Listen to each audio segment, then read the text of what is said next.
Good morning, and welcome to our last installment of Sunday Morning Reads for our 4th annual Maritime Month in honor of Gordon Goodwin. My name is Nina Ferry, and I'm the reference librarian at Oak Bluffs Library. Each Sunday, I've been reading to you from a book in our Maritime Collection, which is located upstairs at the library. Today, I will read excerpts from 2 Years at Sea as Told by a Woman, and it is by Margaret Brittingham, and it's based on her mother's diary. Her parents circumnavigated the globe on a sailboat in the early 70s, and they came across a multitude of problems with the sailboat, problems docking, problems with crew, etc. But they also had a lot of good moments as well. In general, the book reads like a diary. So it's not a great work of prose, but it is really interesting if you want to find out what it was like being a woman in the 70s in a man's world. This week in the United States, we laid to rest Ruth Bader Ginsburg. She was the first woman to lay in state at the Capitol, and I feel like this is a tribute to her. For she's fought for women's rights for so long. And the maritime trades are heavily a man's world, as the author and diarist note. From the introduction, a few weeks ago, I heard a 16-year-old girl who had successfully sailed solo around the world. There had been controversy as to her being too young to take on such a challenge. I immediately thought of my mom. She and my dad had completed circumnavigating the world after they retired. There were a number of people who thought we were too old to make such a trip, remarked my mother. It takes more than some magical age to sail around the world. It takes a combination of characteristics, all of which my parents possessed, and obviously so did that 16-year-old Australian girl. My mom is from the land down under, Australia. She came to the Americas as a bride in July of 1938. She was a young girl when she met my dad on a cattle station turned observatory by the Carnegie Institute. Carnegie sent Stuart, my dad, to the Waterloo Observatory to conduct radio wave research and magnetic research. My mom, Nancy, came from Guildford to Waterloo for a better paying job. Stuart and Nancy raised 4 girls, of which I am the youngest, all the while accomplishing extraordinary things, such as Stuart founding the Geophysical Institute while in Fairbanks and living in Alaska through World War II, with Stuart disappearing at times while working for the OSS. Nancy being one of the first women to drive the dirt and gravel Alcan Highway. She was the first and only woman to drive through the closed doors at the University Motors lab. The couple started their trip in Virginia, and the name of their yacht is called the Keikosha. On the second half of their journey, they have arrived in Australia, which is where Nancy was from. She writes, "We settled in at my parents'. Our crew took off touring Australia, and Don was going to return to Virginia when he finished his tour. He was never able to overcome the seasickness." That was one of their crew members. Tom took off with a promise that he would return and continue the trip with us after. I did not plan to do any traveling and wanted to spend my time with my family. This was only the second time I had been home in 36 years. It was the only time, as far as I knew, that I would get to see my family. So as far as I knew, this time, it really would be goodbye. Due to delays, the 3 months in Perth had been whittled down to 6 weeks. Then the greatest argument of our married life ensued.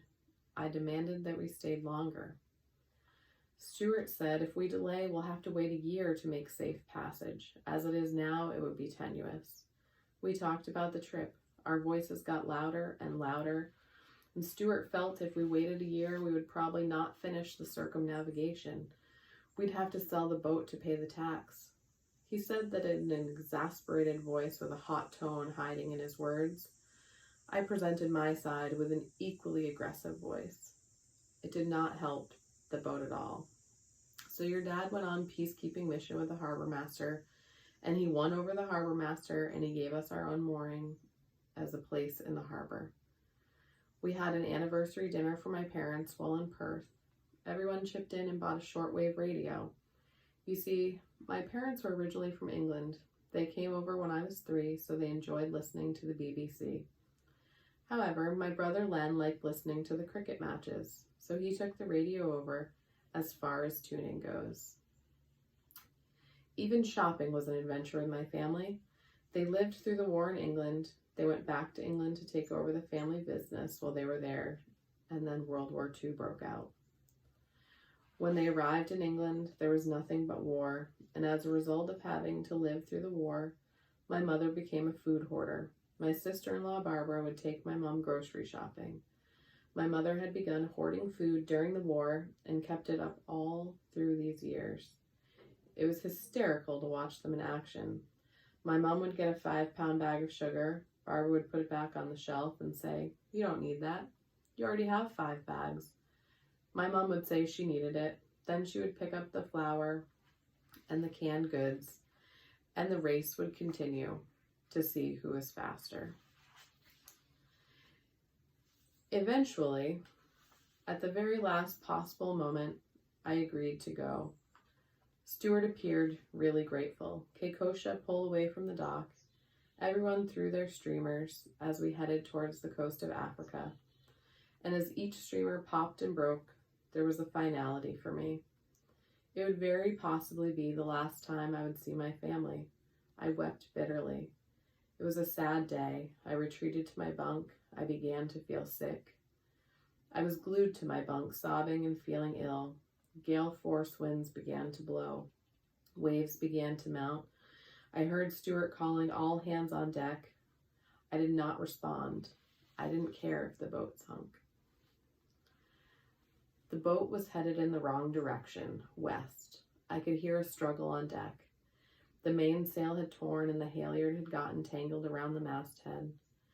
I stuck my head out of the hatch with the anemometer and yelled it was blowing 60 gusts up to 70, and said something like this: "Don't you think we should shorten the sail?" But I could see the sail flapping madly in the wind, the halyard gone wild at the top of the mast. And since I was a woman, none of the crew thought that I could really sail. Finally, the wind began to die down, but the waves went on and on. I was back in my bunk when Stuart came in and asked if I was going to stay in my bunk forever. I said I was sick. I can't get up. I was homesick and seasick. And he came back with a cup of tea and informed me he was going to climb the mast. I did not like that idea one bit, and I told him so, but I knew he was the only one who knew how to climb the mast in these seas. He had learned on the yacht Carnegie during the war. I watched him from the main hatch. He got to the spreaders. That was the easy part. He hoisted himself over the spreads and lost his grip twice, and on both occasions got slammed into the mast. He got the halyard free, but still had to climb down. The swing back and forth was a good 25 feet. I could see he was getting tired. I saw him hesitate. I wondered if he thought of what would happen if he could not make it down. I could not bear to think of it. At last, his feet were back on the deck again. He went below while the 3 of us pulled off and bagged the shredded mainsail. This storm had set us back, so it appeared. We would forgo all the islands between Fremantle and Mauritius. We would have to go around the places that reported high percentage of gales. It would be 3,700 miles dodging cyclones and gale force winds all the way across the Indian Ocean. My motto on a long voyage is that a well-fed crew is a happy crew. Canned meats make up into stroganoff or curry. I could make simple but tasty desserts. I baked bread. Baking the bread was not as challenging as you might think on a small yacht. I made an oven out of an old pressure cooker. I stripped it of its gaskets. I had one of those plates that spread the heat evenly. I would get the crew to knead the bread while I put the dough in the sun to rise. And let me tell you, it was the best smelling bread, and tasty too. You could even bake a cake in my little handmade oven. To show you how much we craved mental stimulation, we all got curious about the hardtack. We were wondering why the Tupperware was cool inside, where the hardtack was stored. And when you put your hand in the container, the air was quite cool. It's finally decided that it was the moisture being sucked from your hand because the biscuits in the container were so dry. We didn't place a bet on that, but there were many other opportunities to place a bet. If we placed bets, we didn't use money. And if you won, we used other things that had become very important to us, like an iced drink or ice cream. We had done this game on our trips to Bermuda. Our favorite in Bermuda was rum and raisin ice cream, or the hamburgers served at the food bar at the drugstore. We were bored. No ships had passed us since we left Fremantle. The hours, days, weeks went slowly by. There were basically no birds or marine life. It was like being in a desert. We lost all radio signals. We had no contact with home. It was quite eerie. We were very much alone. Or at least we thought we were alone. Lori called out, "Whale!" But Tom and Stuart quickly called out, "Sub." It came close enough to see that we were running silent.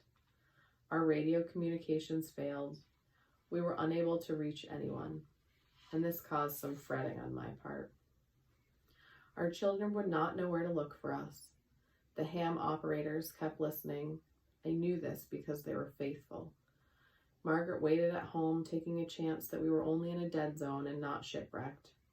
Stuart finally picked up some signals of the hams on the island of Mauritius. He made contact with Roddy. Stuart asked him to send a cablegram to Margaret, and they set up a daily schedule, and several more hams joined them. What a relief to be in contact with the outside world again. The hushed sound of the waves was the only sound that told us we were moving. The isolation was getting too tough to handle as 2 more weeks passed by. I believe I was feeling the loneliest since leaving my family behind. Each of us shared what we had our minds set on having, and I'll give a few examples from the crew. Tom wanted a hot freshwater bath, and I could agree with that, and add a freshwater wash with my hair. The Aussie had a different idea. He wanted a beefsteak. "Land ho!" I hear someone yell at dawn the next day. It had taken 37 days to sail from Fremantle to Mauritius. We headed to the north end of the island as the daylight got brighter, and I heard myself with a quivery voice saying, "It's like magic. You don't see anything for weeks, and then suddenly you see an island."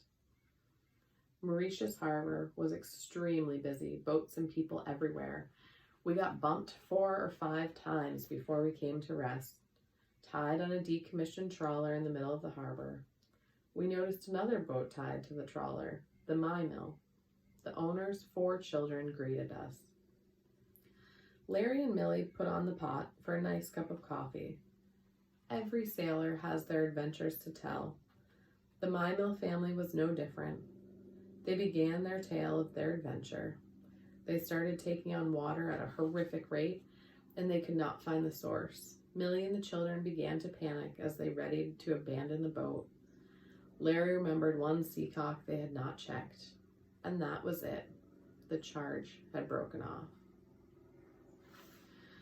So the story continues as this woman sails around the world with her husband and a crew that rotates between friends of theirs and hands that they picked up in different ports. It's a good read, and it has pictures at the end of the Keikosha as they sail around the world.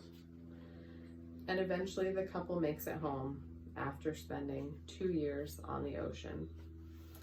I want to thank you for spending your Sunday mornings with us during this 4th annual Maritime Month. Although this year it was virtual, it's no less exciting. And we will continue to honor Gordon Goodwin and his reverence for the maritime culture and history of Martha's Vineyard. Enjoy your day.